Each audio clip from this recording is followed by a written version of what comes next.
Praise the Lord.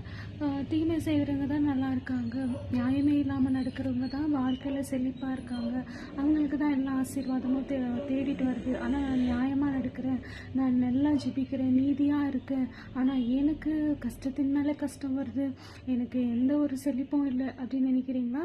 உங்களுக்காக தான் ஆண்டவர் வைத்திருக்கிற வாக்குத்தத்த வசனம் சங்கீதம் 37வது அதிகாரம் 1 மற்றும் 2. நான் உங்களுக்காக வாசிக்கிறேன். பொல்லாதவர்களை குறித்து எரிச்சல் அடையாதே, நியாயக்கேடு செய்கிறவர்கள் மேல் பொறாமை கொள்ளாதே. அவர்கள் புல்லை போல் சீக்கிரமாய் அறுப்புண்டு பசு பூண்டை போல் வாடி போவார்கள்.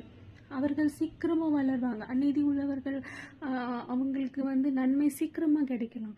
ஆனால் நியாயம் செய்கிறவங்களுக்கு கர்த்தரிடத்திலிருந்து வரும். அதுக்காக அவர்கள் மீது நீ எரிச்சல் அடையாத, ஆனால் உனக்காக ஆண்டவர் வைத்திருக்கிறதை செய்வார்.